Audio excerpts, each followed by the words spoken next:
Bun venit! Eu sunt Renata, profesor și terapeut yoga, fondatoare a studioului și Academiei Omni Yoga, dar mai presus de toate, o căutătoare sinceră pe această cale de autocunoaștere și transformare interioară. Lucrez de peste un deceniu cu oameni care caută claritate, liniște, înțelegere sau își doresc echilibru interior și vreau să-ți împărtășesc ceva ce mai devreme sau mai târziu va simți orice practicant de yoga. Urmezi un curs, înveți posturile, respirația, creezi secvențe și totuși, la un moment dat, simți că nu e de ajuns, parcă lipsește ceva. În yoga acest sentiment nu înseamnă că ai greșit undeva, e doar o invitație să mergi mai profund. Îmi amintesc perfect momentul meu de cotitură, era prin 2016. Practicam zilnic, eram dedicată, făceam totul ca la carte și totuși nu-mi dădea pace un gând. Asta-i tot? Am bifat ce era de bifat, știam că mereu se poate mai bine, dar asta-i tot? Aveam un gol pe dinăuntru, simțeam că ceea ce fac își pierduse consistența. Și atunci am înțeles că acolo începuse cu adevărat drumul meu, nu pentru că am făcut ceva greșit, ci pentru că am ajuns într-un punct de maturitate în care sufletul meu cerea altceva, mai profund, mai real. De atunci mi-am adus practica la un alt nivel, dincolo de planul fizic, explorând latura emoțională și psihică, prin învățare continuă, prin ascultarea și observarea atentă a oamenilor și prin experiențele reale alături de ei în procesul lor de transformare.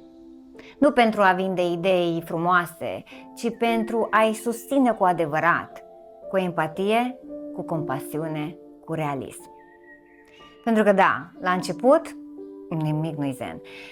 E haos și e normal, dar tocmai în acel haos începe căutarea adevărată, iar cu ghidare potrivită, ia naștere și transformarea.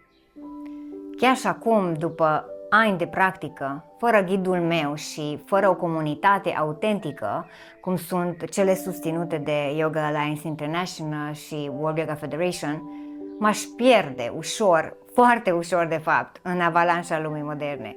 Suntem bombardați de informații, marketing agresiv, promisiuni false, imagini perfect editate, secvențe de asane create de inteligență artificială. Toate acestea ne fac să uităm cine suntem și de ce am început. Dar atunci, ce rost are toată goana asta dacă ajungem să ne pierdem esența? Așa s-a născut acest program de formare, care nu e doar informativ, ci și transformator. Yoga nu se întâmplă doar pe saltea. Yoga înseamnă felul în care reacționăm, iubim, alegem și ne gestionăm provocările zilnice.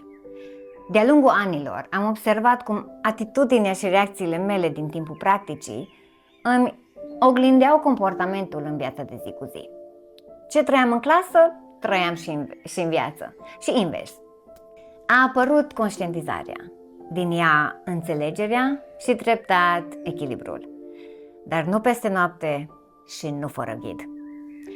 De multe ori în discuțiile cu practicanți apar aceleași frământări. Fac bine ce fac. E normal să mă simt nesigur chiar și după un curs.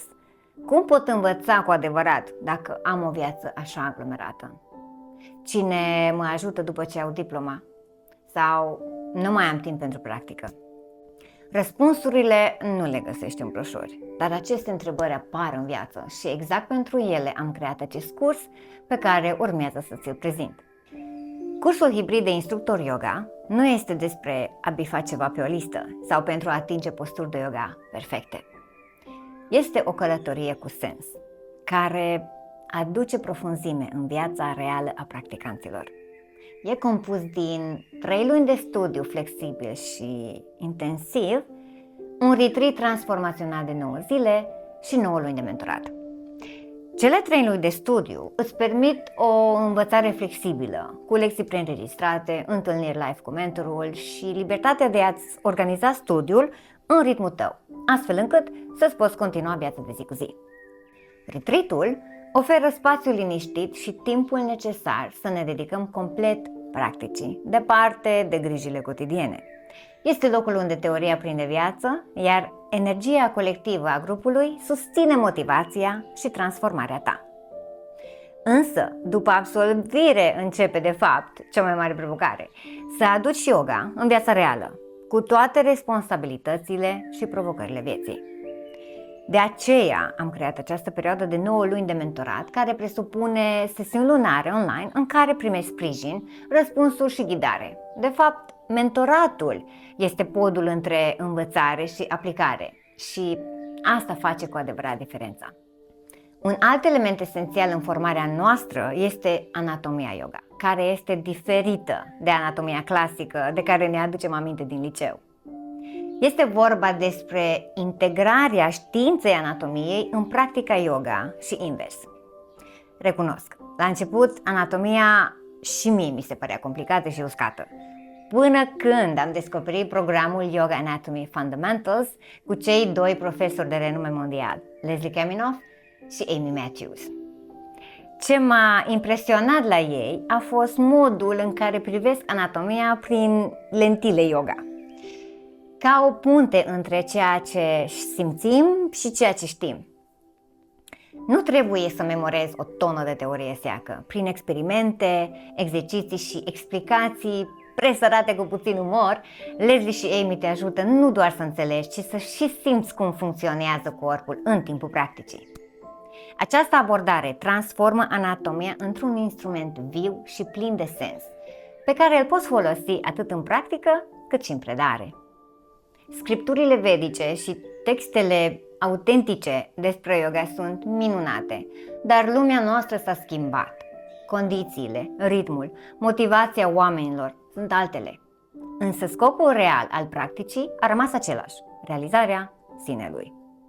De ce am aplica cu exactitate rețete de acum mii de ani, când uneori nu mai funcționează nici cel de anul trecut? Autenticitatea în yoga înseamnă adaptare conștientă, nu imitare. Iar ca să poți adapta ceva nevoilor tale, trebuie să te cunoști. Iar pentru asta avem nevoie de ghidare, avem nevoie să înțelegem știința din spatele practicii și avem nevoie nu doar de informație, ci de educație, de învățătura care ne arată cum să aducem acele cunoștințe în viața noastră reală de astăzi. Am creat acest curs pentru că știu cum e să trăiești între adevărul tău interior și presiunile din jur. Pentru că știu cât de valoros e un spațiu sigur, o ghidare reală și o comunitate autentică.